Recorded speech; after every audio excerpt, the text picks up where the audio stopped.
कहते हैं कि 10 साल बाद मैं आया, भाई मेरे बाद में तो सीआर साहब बने थे, तो बोले उसके बाद ज्योति मिर्धा का तो 5 करोड़ बचे हुए थे, मैं आया जब जाकर के मैंने वो पैसे खर्च करे। अब कोई बताया कि भाई मेरे तो बीच में 5 साल तक आदरणीय सीआर चौधरी जी मंत्री भी रहे और उन्होंने भी अपना बजट इस्तेमाल कर लिया। तो मतलब पहले ये कहा करते थे कि ये बजट लैप्स हो गया, फिर इनको किसी ज्ञानी ने बताया कि यार पढ़े लिखे हो, डिग्री तो आपके पास भी लॉयर की है, बोलो तो कोई ऐसा झूठ तो बोलो जो चल जाए। तो बोले कि ठीक है, क्योंकि एमपी लाइट का पैसा लैप्स नहीं होता कभी भी।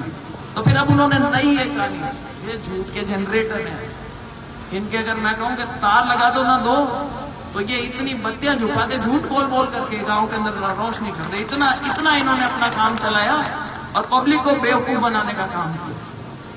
अभी भी कई कई जगह अभी क्या भाषण दे रहे थे कि बोले अब की बार और भी बढ़िया है, अब की बार बोतल का चिन्ह आया है और हाथ में जब बोतल हो, मैंने कहा भाई हाथ में जब बोतल हो तो तब वो काला ही होता है।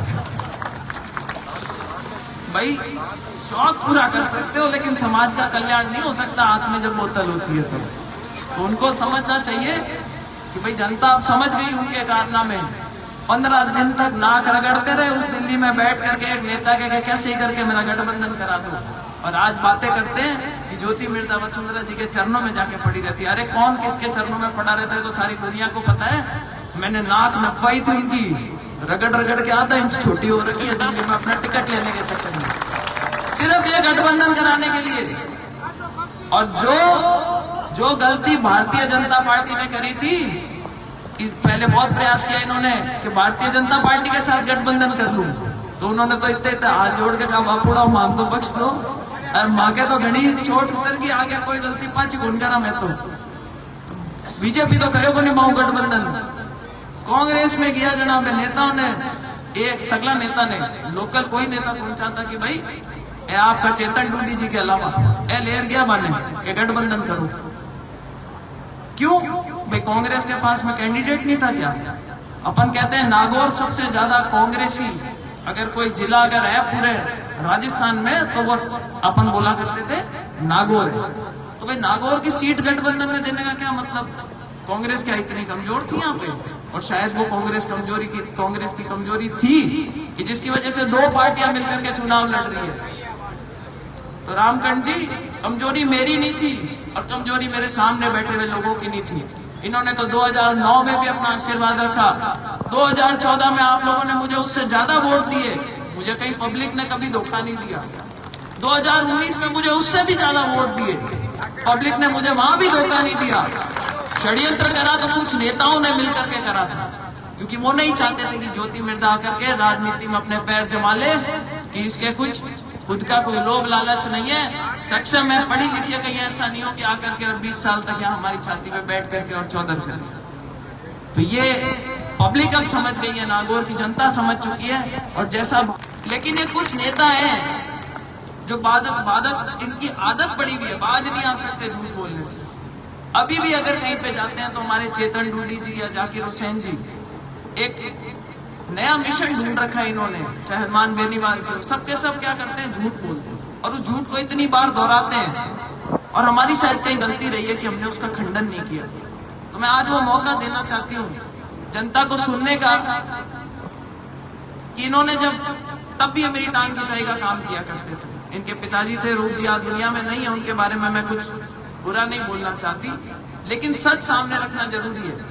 ये जगह जगह जाकर के कहते थे कि हम गए इसके पास में ज्ञापन लेकर के गए कि नहर का पानी लेकर के आना है और इसने साइन करने से मना कर दिया। अरे भाई मेरे साइन की क्यों जरूरत थी? मैं तो एक साधारण सी एमपी थी, मेरे पास तो ना कभी आप कोई ज्ञापन लेकर के आए ना कुछ। हाँ जरूर वो जिला प्रमुख का जो चुनाव था उसके बाद से आप लोगों को टांग खींचने के लिए एक बड़े नेताजी ने हमारे पीछे लगा दिया था और आपने कोई काम किया है तो वो टांग खींचने का काम किया, चाहे मकराना हो चाहे डीडवाना। लेकिन फिर भी हम एक एक जगह गए, डीडवाना की एक एक पंचायत में जाकर के गाँव के गट्टे पे बैठ करके मैंने मेरा एमपी लाइट का पैसा भी आप लोगों के बीच में बिल्कुल पारदर्शी तरीके से बांटा। इसके आप सब गवाह हैं। कोई पानी की योजना आती थी पालोट से भी इतने सारे लोग आए हुए हैं। वो क्यों आए हुए हैं आज यहाँ पे? क्योंकि वो जस गाते हैं, जस मानते हैं इस बात का कि एक 37 लाख की उस जमाने में, आज की बात नहीं, आज तो 37 लाख कई प्रोजेक्ट आ जाते हैं, उस जमाने में 37 लाख का एक पानी का प्रोजेक्ट आया था। और वो पानी के प्रोजेक्ट के लिए मैंने उसको पास करवा दिया, सरकार से पैसे आने थे। लेकिन उस टाइम पे यहाँ के स्थानीय विधायक ने लिख करके दे दिया कि पालोट में तो पानी पर्याप्त है, हमें तो पानी की जरूरत ही नहीं। अब मुझे बताओ इससे बुरा क्या हो सकता है। जब मैंने वापस अधिकारियों को पूछा कि भाई वो प्रोजेक्ट का क्या हुआ जो पास करवाया था, बोले साहब वहां के विधायक ने लिख के दे दिया कि हमारे पास तो पर्याप्त पानी है, हमें तो पानी की जरूरत ही नहीं है। तब मैंने कहा जाओ सर्वे करके आओ, तुम्हें पता चलेगा पालोट में पानी की क्या स्थिति है। और तब वो प्रोजेक्ट वापस शुरू हुआ और आज पालोट के अंदर वो पानी आता। एक फिल्म याद आती है मुझे, कई बड़े बुजुर्ग बैठे उस टाइम पे देखी होगी, वो पिक्चर देखने का ज्यादा चलन नहीं था। तो एक खट्टा मीठा करके एक पिक्चर आई थी, उसमें शुरू का एक सीन होता है जिसमें देवेंद्र वर्मा आते हैं, वो अच्छे कॉमेडियन थे अपने समय के, और डेविड जो झालर पट्टी वाले डेविड थे वो। तो देवेंद्र वर्मा डेविड को कहते हैं उसमें शुरू में कि भाई मेरी शादी नहीं करवाती, मेरी माँ मेरी शादी करवाती। तो उसने कहा भाई तेरी माँ को ना, तेरी माँ तेरे को भी बच्चा समझती है और ये 4 रिश्ते मैं भेज चुका हूँ, मेरी बेइज्जती होती है हर बार मैं कोई रिश्ता बताता हूँ और वो ना दे देती है। तो बोले अब की बार तुम ऐसा करना ना, रिश्ता मेरी माँ के पास भेजना ही मत, तुम मुझे ही बता देना, मैं डायरेक्टली बात कर लूंगा, कैसे भी करके मेरा ब्याह कराओ। तो डेविड ने पूछा अच्छा ठीक है। तो वो पूछते हैं कि अच्छा भाई तुम में कोई गलत आदत है? बोला नहीं। बोले बीड़ी सिगरेट पीते हो? कहते मतलब ही नहीं। क्या भाई दारू वारू पीते हो? क्या बोले मैं अच्छा आदमी हूँ, मैं दारू नहीं पीता। तो बोला जुआ हुआ? बोले कोसों दूर रहता हूँ। तो बोला भाई कोई कमी है क्या तेरे में? तो थोड़ी देर सोच के कहता है मैं झूठ बहुत बोलता हूँ। तो भाई आदमी जब झूठ बोलता है तो उसमें तो वो कुछ भी चला सकता है। अभी मैंने रास्ते में आते टाइम किसी ने मुझे लिंक भेज दिया, हनुमान जी इस बार कांग्रेस के साथ गठबंधन करके बोतल का निशान लेकर के आप लोगों के बीच में आए। और अभी भाषण में अपने बोल रहे थे कि भाई ये ज्योति मृदा वो ज्योति मृदा है जिससे तो अपना बजट का पैसा जो था, जो आप लोगों के लिए था, वो भी खर्च नहीं करा गया। मतलब इतना सफेद झूठ। आप लोगों को पता है मेरा शुरू में 2 करोड़ का बजट था 2 साल तक, उसके बाद मेरा 5 करोड़ का बजट हुआ, तो मेरा टोटल 19 करोड़ का बजट बना था जो मेरा कार्यकाल था उसमें।